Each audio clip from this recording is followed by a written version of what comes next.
Hello, good morning students. पिछले class में हम लोगों ने अध्याय दो चरों का रैखिक समीकरण का प्रश्नावली 3 पढ़ रहे थे, जिसमें हम लोग क्वेश्चन नंबर 3 तक पढ़ लिए थे। तो चलिए आज आगे पढ़ते हैं। तो प्रश्नावली 3 है हम लोगों का, जिसमें क्वेश्चन नंबर 3 है, यानी कि 3 तक पढ़ लिए थे। तो चलिए आज फिर से एक बार 3 से ही स्टार्ट करते हैं। के मान ज्ञात कीजिए जिसके लिए निम्नलिखित समीकरण निकायों का कोई भी हल ना हो। तो क्वेश्चन नंबर 3 में क्या करना है, हम लोगों को के का मान ज्ञात करना है जब समीकरण निकायों का कोई भी हल ना हो। तो जिसमें क्वेश्चन नंबर फर्स्ट है 8x + 5y = 9, और दूसरा समीकरण है के एक्स प्लस 10y = 15। तो चलिए इसमें हम लोग के का मान ज्ञात करते हैं। तो अध्याय दो चरों का रैखिक समीकरण, जिसमें हम लोग प्रश्नावली 3 को पढ़ रहे थे, जिसमें क्वेश्चन नंबर 3 है हम लोगों का। तो जिसमें क्वेश्चन नंबर 3 है हम लोगों का,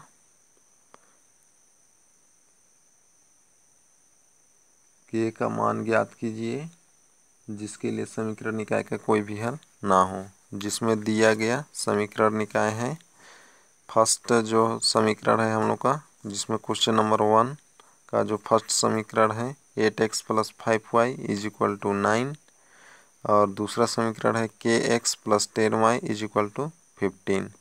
तो के का मान ज्ञात करना है हम लोगों को। तो उससे पहले हम लोगों को क्या निकालना पड़ेगा समीकरण निकायों से, a1 b1 c1 और a2 b2 और c2।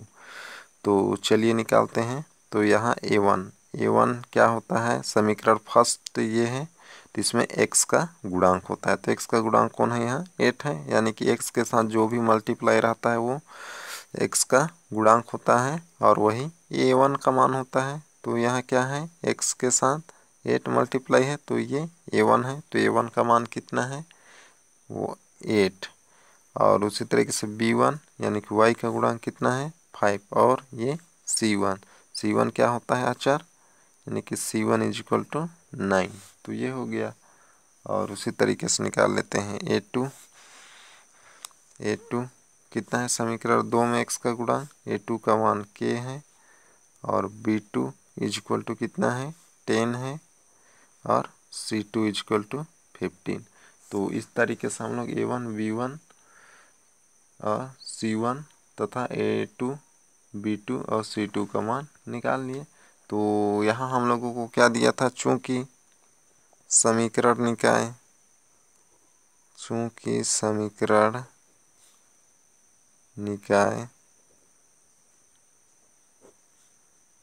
का कोई भी हल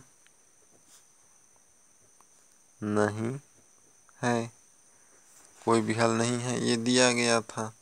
तो क्या हो जाएगा, आता है हम लोग को उसके लिए कंडीशन हम लोग पहले पढ़ चुके हैं। तो उसके लिए कंडीशन क्या होता है, जब समीकरण निकाय का कोई भी हल नहीं होता है तब a1/a2 = b1/b2 does not equal c1/c2। तो ये होता है कंडीशन, कब, जब समीकरण निकाय का कोई भी हल नहीं है।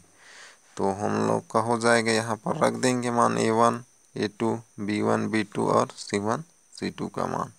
तो रख देते हैं, a1 का मान कितना है, a1 का मान 8 है, तो 8 हो गया। और a2 का मान कितना है, k, तो यहाँ k रख दिए, = अब b1 का मान कितना है, b1 का मान 5 है, और b2 का मान 10 है। डज नॉट इक्वल c1 का मान 9 और c2 का मान 15। तो ये हो जाएगा, मान रख दिए यहाँ। अब यहाँ से हम लोग ले लेंगे, जो पहला जो 2 पद है उसको लेंगे ये, क्योंकि समीकरण निकाय का कोई हल नहीं है बोला है। तो ये जब डज नॉट इक्वल रहता है तो क्या होता है, समीकरण निकाय का द्वितीय हल होता है। तो इसको लेंगे। तो यहाँ पर हो जाएगा हम लोग का। तो पहले इसको सरल कर देते हैं, जो जो डिवाइड हो रहा है उसको। तो ये हो जाएगा हम लोग का 5 1 जा 5, 5 2 जा 10। अब यहाँ हो जाएगा हम लोग का 9 को हम लोग 3 से, 3 3 जा 9, 3 5 जा 15। तो क्या आ गया, 8 upon K is equal to 1 upon 2 does not equal 3 upon 5। ये हो जाएगा। तो हम लोग किसको लेंगे, पहले दो पद को लेंगे, क्योंकि समीकरण निकाय का अद्वितीय हल नहीं है बोला है, तो डज नॉट इक्वल वाले को नहीं लेना है। ये सॉरी, अद्वितीय हल नहीं है बोला था, तो इसको लेंगे। और ये डज नॉट इक्वल क्या होता है, अद्वितीय हल का होता है किसका, a1 अपान a2 और b1 अपान b2 जब इक्वल रहता है तब अद्वितीय हल होता है। तो इसको हम लोग को नहीं लेना है, बराबर नहीं है वाले को। किसको लेना है, प्रथम दो पद को।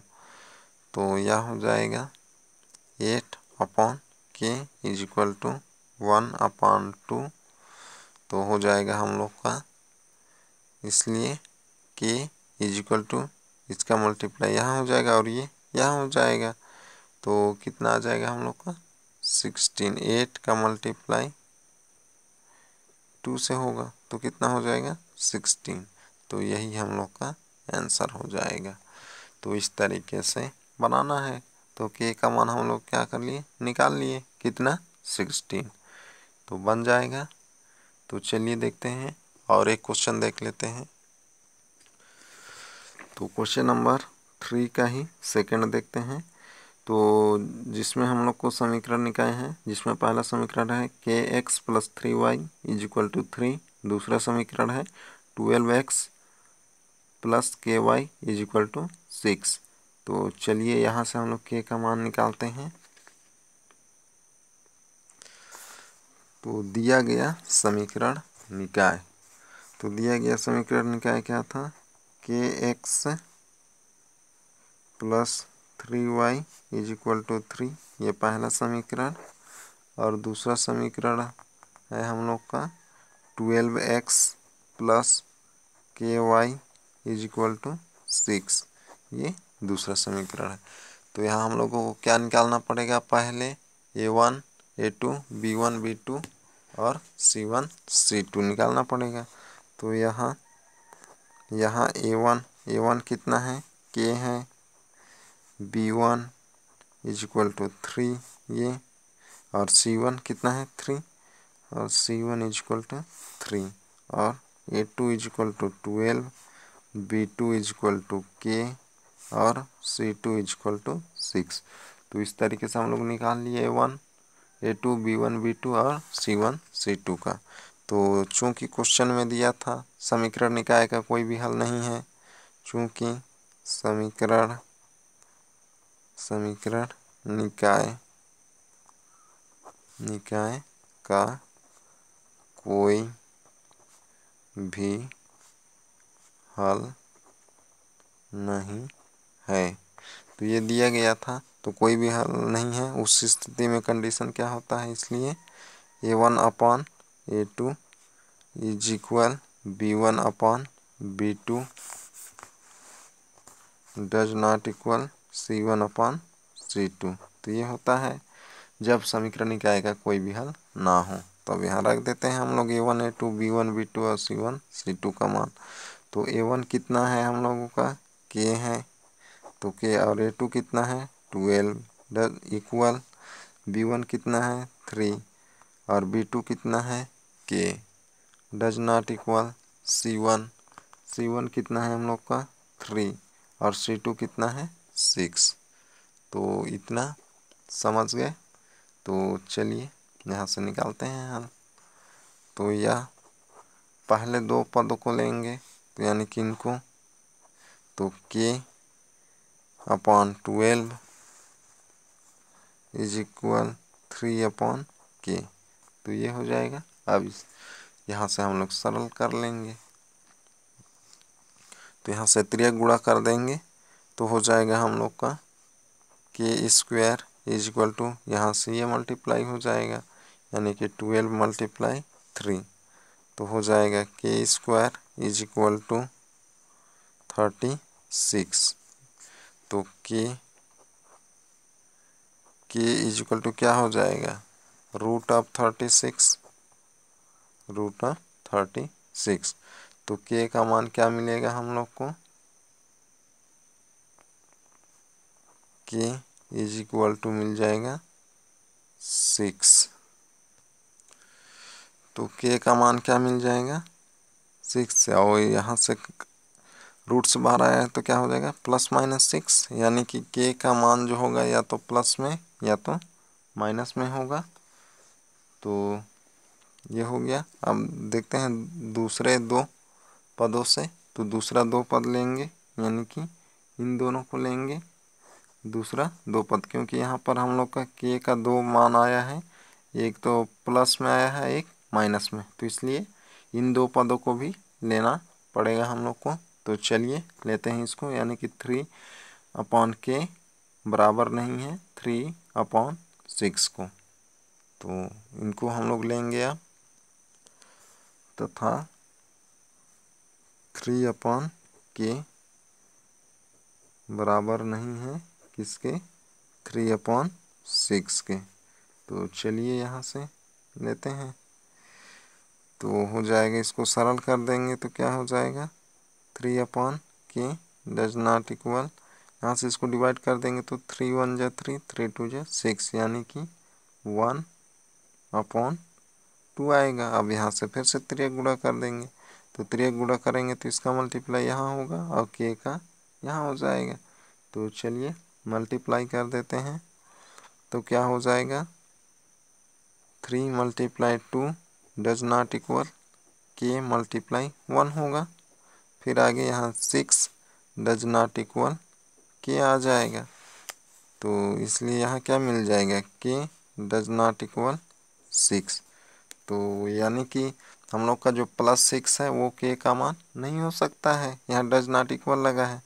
तो वहाँ हम लोग को क्या मिला था, k का दो मान मिला था, एक प्लस में और एक माइनस में, यानी कि k का मान +-6 मिला था फर्स्ट दो लिए थे तो हम लोग। अब यहाँ पर दूसरा और तीसरा को लिए हैं, यानी कि सेकंड और थर्ड को, तो क्या मिला है हम लोगों को k का मान बराबर नहीं है किसके 6 के, यानी कि +6, यानी कि +6 को हम लोग को क्या करना पड़ेगा, नहीं लेना पड़ेगा। तो इसको हम लोग समीकरण 4 ले लेते हैं। तो इसको हम लोग समीकरण 3 ले लेते हैं, और ये है हम लोग का समीकरण 4। तो अतः समीकरण 3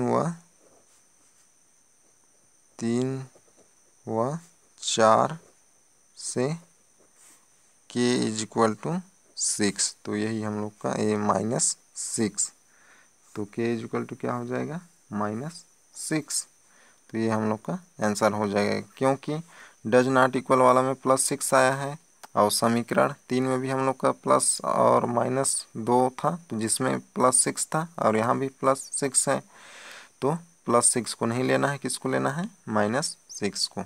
तो यही हम लोग का आंसर होगा जब समीकरण निकाय का कोई हल ना हो, तो बन जाएगा। तो चलिए आगे देखते हैं, यानी कि इस तरीके से बनाएंगे आप लोग, जब k का दो मान मिलेगा, जैसे अभी हम लोग का k का दो मान मिला था प्लस और माइनस में, तो उस स्थिति में क्या करना पड़ेगा, सेकंड और थर्ड पद को भी लेकर देखना पड़ेगा, जिसमें फर्स्ट वाले समीकरण जो लिए थे हम लोग फर्स्ट दो पद, उसमें k का मान, और अभी दूसरे बार हम लोग सेकंड और थर्ड को लिए थे, तो उसमें जो k का मान आएगा जो बराबर आएगा उसको नहीं लेना है, जो बराबर नहीं आएगा उसी को लेना है। तो इसमें हम लोग को क्या मिला था 6 दोनों आया था प्लस में, तो उसको नहीं लेना है। और जो हम लोग को इसमें -6 नहीं आया 4 में, तो इसलिए हम लोग -6 वाले को ले रहे हैं। तो इस तरीके से बनाना है। तो आगे देखते हैं। तो आगे क्वेश्चन नंबर 3 आप लोग बना के देख लेंगे। तो चलिए स्टार्ट करते हैं क्वेश्चन नंबर 4। तो क्वेश्चन नंबर 4 है, निम्नलिखित समीकरण निकायों के एक अद्वितीय हल के लिए k का मान ज्ञात कीजिए। तो यहाँ हम लोगों को क्या ज्ञात करना है, जब समीकरण निकाय का एक अद्वितीय हल है तब के का मान ज्ञात करना है। तो ऐसा क्वेश्चन हम लोग एग्जाम्पल में पढ़ लिए थे। तो चलिए फिर से एक बार देख लेते हैं। इसमें फर्स्ट नंबर है, यानी कि समीकरण निकाय दिया है kx + 2y = 5 और दूसरा समीकरण है 3x + y = 1। तो यहाँ हम लोगों को k का मान ज्ञात करना है कब, जब समीकरण निकाय का एक अद्वितीय हल है, उस स्थिति में निकालना है। तो चलिए निकालते हैं k का मान।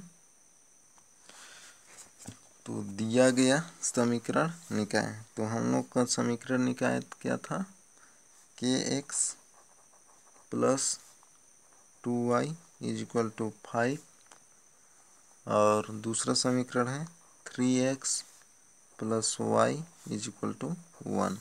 तो ये समीकरण निकाय था हम लोग का। तो यहाँ अद्वितीय हल है, उस स्थिति में हम लोग को k का मान ज्ञात करना है। तो सब उसके लिए हम लोग को क्या करना पड़ेगा, सबसे पहले a1 a2 b1 b2 c1 c2 का मान निकालना पड़ेगा। तो यहाँ निकाल लेते हैं। तो यहाँ a1 कितना है, ये k, b1 = 2 c1 = 5। उसी तरीके से समीकरण 2 से हम लोग a2 b2 और c2 का मान निकालते हैं। तो a2 कितना है 3, b2 यहाँ पर y का गुणांक कुछ नहीं है, यानी कि क्या है 1 है, तो ये 1 हो जाएगा। और c2 हम लोग का कितना है 1। तो ये हो गया। तो इस तरीके से निकालिए a1 a2 b1 b2 और c1 c2 का मान। अब चूंकि यहाँ पर क्या दिया था, चूंकि समीकरण निकाय का एक अद्वितीय हल है, तो ये बोला गया था क्वेश्चन में। तो अद्वितीय हल के लिए कंडीशन क्या होता है हम लोग का, इसलिए a1/a2 does not equal b1/b2, ये होता है अद्वितीय हल के लिए कंडीशन। तो इसमें रख देंगे। तो a1 का मान कितना है, k है k, a2 का मान कितना है 3, डज नॉट इक्वल b1 का मान कितना है 2 है और b2 का मान 1 है। तो अब यहाँ से तिर्यक गुणा कर देते हैं। तो तिर्यक गुणा कर देंगे तो क्या हो जाएगा, k × 1, यहाँ से इस तरीके से मल्टीप्लाई होता है तिर्यक गुणा में, यानी कि cross multiply, does not equal 2 × 3। तो इसलिए हम लोग का क्या हो जाएगा, k डज नॉट इक्वल 6। तो यही हम लोग का आंसर हो जाएगा। तो अतः k = 6 के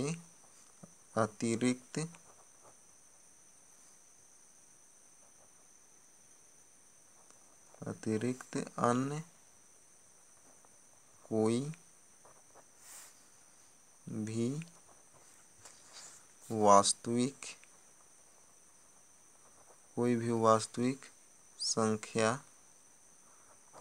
भी वास्तविक संख्या k का मान हो सकती है। तो ये हो जाएगा आंसर। तो इस तरीके से बनाना है। तो क्या हो जाएगा, था k = 6, k के अतिरिक्त अन्य कोई भी वास्तविक संख्या k का मान हो सकती है। तो ये डज नॉट इक्वल है, यानी कि ये जो है हम लोग का k का मान नहीं होगा। तो इसके अतिरिक्त कोई भी जो वास्तविक संख्या होगा वह k का मान होगा। तो इसी तरीके से बनाना है बाकी क्वेश्चन। तो क्वेश्चन नंबर 4 का बाकी क्वेश्चन आप लोग बना लेंगे। तो चलिए देखते हैं क्वेश्चन नंबर 5। तो क्वेश्चन नंबर 5 है, निम्नलिखित समीकरण निकायों के लिए k का मान ज्ञात कीजिए जबकि समीकरण निकायों के अनंतता अनेक हल हैं। तो यहाँ हम लोगों को k का मान कब ज्ञात करना है, जब समीकरण निकाय के अनंतता अनेक हल हों, तो उस स्थिति में मान ज्ञात करना है। तो जिसमें क्वेश्चन नंबर फर्स्ट है 2x + 3y = 7। दूसरा है k - 1 ब्रैकेट में है into x + k + 2 into y = 3k। तो यहाँ से हम लोग को k का मान ज्ञात करना है कब, जब समीकरण निकाय के अनंतता अनेक हल हों। तो चलिए निकालते हैं k का मान। तो दिया गया समीकरण निकाय है हम लोग का 2x + 3y = 7, ये फर्स्ट समीकरण। और दूसरा था हम लोग का k - 1 into x + k + 2 into y = 3k, ये समीकरण 2 है। तो यहाँ से हम लोग को निकालना पड़ेगा a1 a2 b1 b2 और c1 c2 निकालना पड़ेगा। तो a1 क्या है, यहाँ पर x के साथ कौन सा मल्टीप्लाई है समीकरण फर्स्ट में 2 का, तो 2 हो जाएगा। और b1 3 और c1 = 7। अब निकालेंगे a2 में, यानी कि समीकरण 2 से हम लोग निकालते हैं a2। और a2 क्या होता है, जो समीकरण 2 का x का गुणा, तो x के साथ कितना मल्टीप्लाई है, इतना पद है मल्टीप्लाई, यानी कि क्या है k - 1, तो k - 1 तो ये हो जाएगा। और b1 क्या है k + 2 यानी कि b2 क्या है k + 2 और c2 कितना है 3k। तो इस तरीके से निकाल लिए हम लोग a1 a2 b1 b2 और c1 c2 का मान। तो अब क्वेश्चन में क्या बोला था, समीकरण निकाय के अनंतता अनेक हल है बोला था। तो चूंकि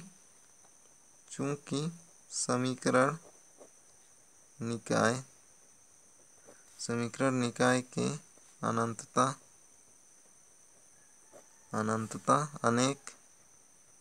अनेक हल है, तो ये बोला गया था, तो अतः हो जाएगा हम लोग का। तो उसके समीकरण निकाय का अंततः अनेक हल के लिए कंडीशन क्या है हम लोग का, a1 अपान a2 = b1 अपान b2 = c1 अपान c2, ये होता है अनंतता अनेक हल के लिए कंडीशन। तो अब इसमें रख देते हैं हम लोग a1 a2 b1 b2 और c1 c2 का मान। तो चलिए रखते हैं। a1 का मान हम लोग का क्या है 2 है, a2 का मान k - 1, यहाँ से = b1 कितना है 3 और b2 कितना है k + 2 है = c1 कितना है 7 और c2 क्या है 3k है। तो ये हो जाएगा। अब यहाँ से इसको सरल कर देते हैं। तो क्या करेंगे, पहले दो पद को लेते हैं फर्स्ट में, तो पहले इन दोनों को लेंगे, यानी कि 2 अपान k - 1 = 3 अपान k + 2। तो इसको ले लेते हैं। अब यहाँ से हम लोग क्या कर देंगे, तिर्यक गुणा यानी कि क्रॉस मल्टीप्लाई कर देंगे 2 का k + 2 से और k - 1 का 3 से, तो मल्टीप्लाई कर देते हैं। हो जाएगा 3 ब्रैकेट में k - 1 = 2 ब्रैकेट में k + 2, ये हो जाएगा। अब इसको गुणा कर देते हैं, यानी कि मल्टीप्लाई 3 का k से तो कितना आएगा 3k और 3 का -1 से तो -3 = 2 का k से तो 2k और 2 का 2 से तो कितना आएगा 4, ये हो जाएगा। अब यहाँ से k वाले पद को एक तरफ ले लाते हैं और जिसमें k नहीं है उसको एक तरफ, तो हो जाएगा 3k। इसको इधर ले आएंगे तो क्या होगा, ये प्लस में था तो इधर आएगा तो माइनस का 2k हो जाएगा = 4 अपने जगह पास है और 3 को उधर ले जा रहे हैं, यानी कि इक्वल के एक साइड से दूसरे साइड ले जाते हैं तो क्या होता है चिन्ह बदल जाता है, यानी कि पक्षांतर करने पर। तो ये +3 है, उधर जाएगा तो ये -3 है तो उधर जाएगा तो प्लस का 3 हो जाएगा = यहाँ से माइनस कर देंगे 3k में 2k तो क्या आ जाएगा k आएगा यानी कि 1k और इधर कितना आ जाएगा 7। तो ये हो गया। अब फिर क्या लेंगे, दूसरा और तीसरा पद को लेंगे तथा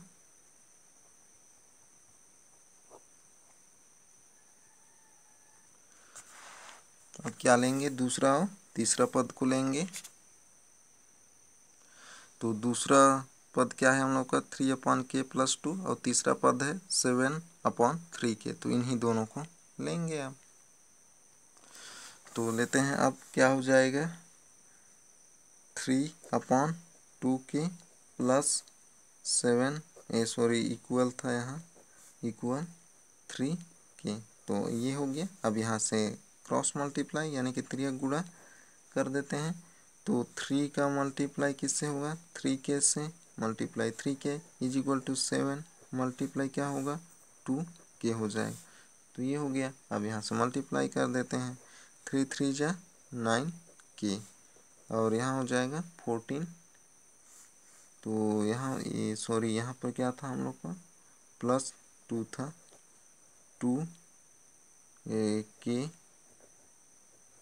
k+2 था यहाँ। तो यहाँ पर ये इससे हो जाएगा। तो यहाँ क्या हो जाएगा 7 मल्टीप्लाई ब्रैकेट में k+2। तो ये रहेगा, इसको ध्यान देना है, थोड़ा सा मिस्टेक हो गया था। तो चलिए अब यहाँ पर मल्टीप्लाई कर देते हैं, यानी कि हम लोग का दूसरा और तीसरा पद क्या था 3/k+2 इक्वल 7/3k था। तो यहाँ से इसका मल्टीप्लाई हो गया 3 × 3k और यहाँ हो जाएगा 7 × k+2। तो ये हो जाएगा, मल्टीप्लाई कर देते हैं तो क्या आएगा 7 का k+2 से तो 7k प्लस अब 7 का 2 से 14। अब k वाले को एक तरफ ले लाते हैं तो ये इधर आएगा। तो क्या आएगा 9k, ये अपने जगह पास है, -7k is equal to 14। Minus कर देंगे तो कितना आ जाएगा 2 माइनस कर देंगे यानी कि 7k माइनस कर देंगे 9k में 7k तो कितना आएगा 2k इज इक्वल टू 14। तो k इज इक्वल टू कितना आएगा तो k इज इक्वल टू 14/2। यहाँ से डिवाइड कर देंगे 2 × 1 = 2 2 × 7 = 14। तो हो जाएगा हम लोग का, इसलिए k इज इक्वल टू 7। तो ये आ गया। अब क्या लेंगे, अब हम लोग पहला और तीसरा को लेंगे तथा अब पहला और तीसरा पद को लेंगे। तो पहला पद हम लोग का क्या है 2/k-1 और तीसरा पद है 7/3k। तो ये है हम लोग का पहला और तीसरा। तो अब इन्हीं दोनों को लेंगे। तो चलिए लेते हैं। तो हम लोग का क्या था पहला पद 2/k-1 इक्वल तीसरा पद था 7/3k। तो ये हो गया। अब यहाँ से त्रियक गुणा कर देते हैं तो हो जाएगा 2 का मल्टीप्लाई 3k से 2 × 3k is equal to 7 × k-1। तो मल्टीप्लाई कर देते हैं 2 3 जा 6k इज इक्वल, यहाँ से मल्टीप्लाई करेंगे तो 7k - 7। तो इसको इधर ले लाते हैं तो हो जाएगा 6k। अब ये इधर आएगा माइनस में 7 हो जाएगा यानी कि -7k is equal to -7। Minus कर देंगे तो कितना आ जाएगा -k इज इक्वल टू -7। तो माइनस से माइनस कट जाएगा तो इसलिए k इज इक्वल टू कितना मिला 7। तो ये हो जाएगा। तो इस तरीके से बनाना है। तो इसको हम लोग दे देते हैं।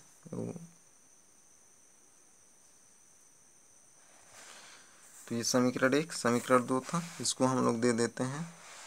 ये जो k का मान मिला था फर्स्ट और सेकंड को लिए थे तो इसको दे देते हैं हम लोग समीकरण 3।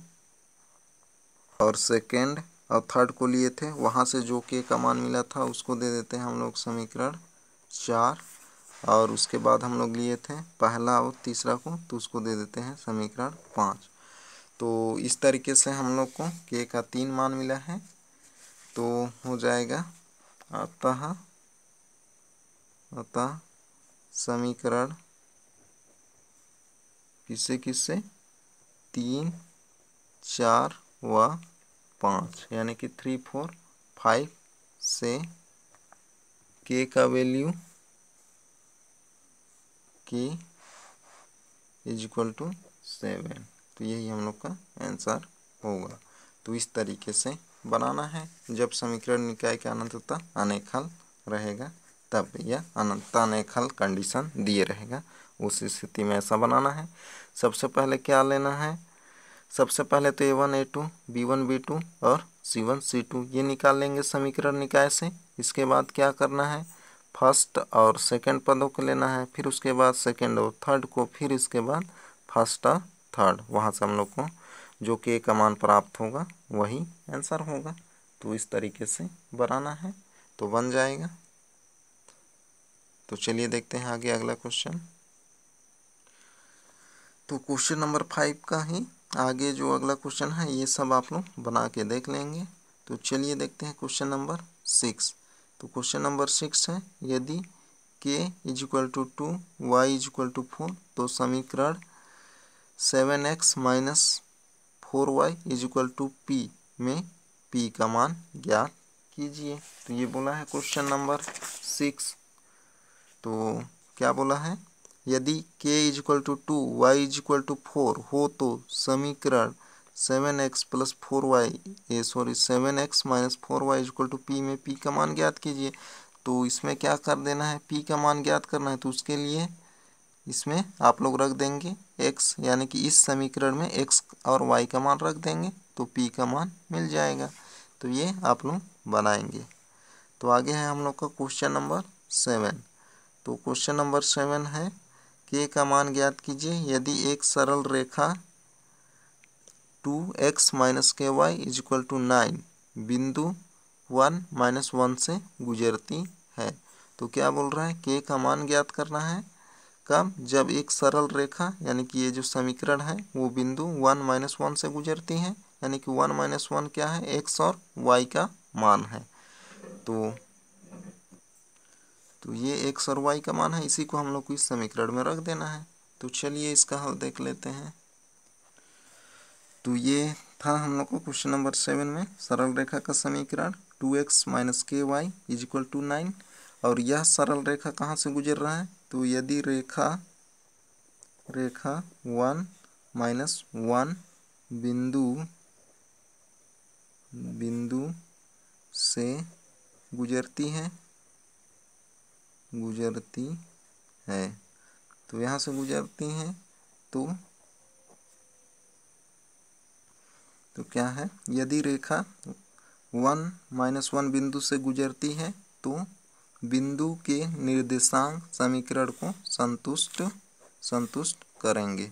तो संतुष्ट करेंगे क्योंकि इन्हीं बिंदु से गुजर रहा है ये रेखा, तो इसमें मान रख देंगे। तो यानी कि फर्स्ट जो होता है वो x का वैल्यू होता है, सेकंड जो है वो y का वैल्यू होता है। तो इसलिए 2x - ky = 9, तो इसमें मान रख देते हैं। तो हो जाएगा हम लोग का x का वैल्यू क्या है 1, तो 2 × 1 माइनस के, y का वैल्यू क्या है माइनस में 1 है, तो -1 = 9। तो इसको मल्टीप्लाई कर देते हैं तो 2 आएगा, और यहाँ क्या होगा माइनस मल्टीप्लाई माइनस प्लस में आएगा, तो प्लस का k = 9। तो k का मान निकालना है, तो k = 9 - 2, इसको उधर ले गए तो माइनस में 2 हो जाएगा। तो इसलिए हम लोग को k का मान कितना मिल गया 7। तो यही हम लोग का आंसर होगा। तो इस तरीके से बनाना है, बन जाएगा। तो चलिए देखते हैं आगे।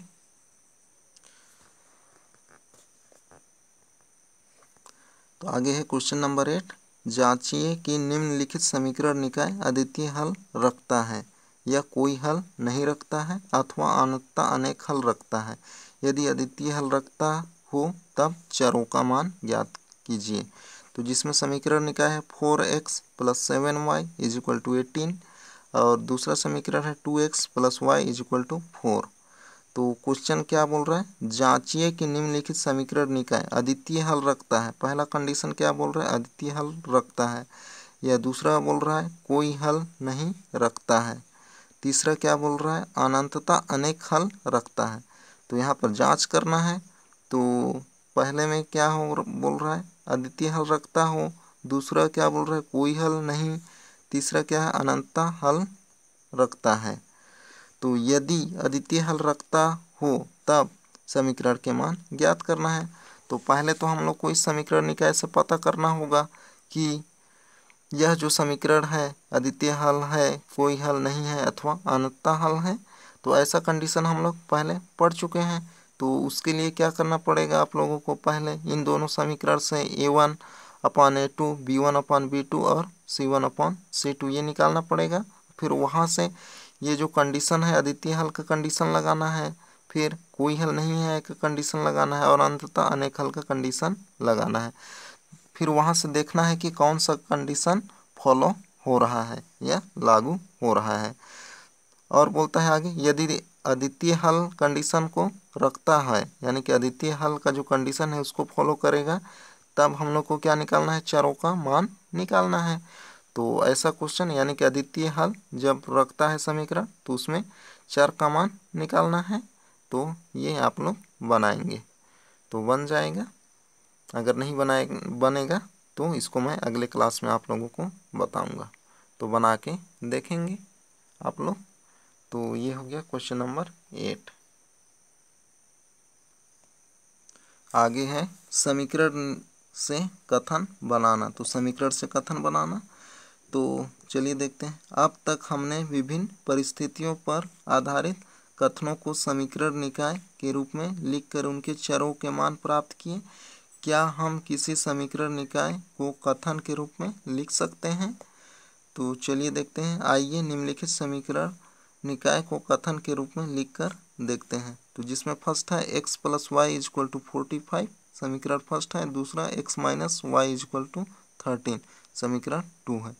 तो इसको हम लोग लिख सकते हैं, यदि हम x को एक संख्या तथा y को दूसरी संख्या मान लें तो समीकरण 1 व 2 के कथन को निम्न तरीके से लिख सकते हैं।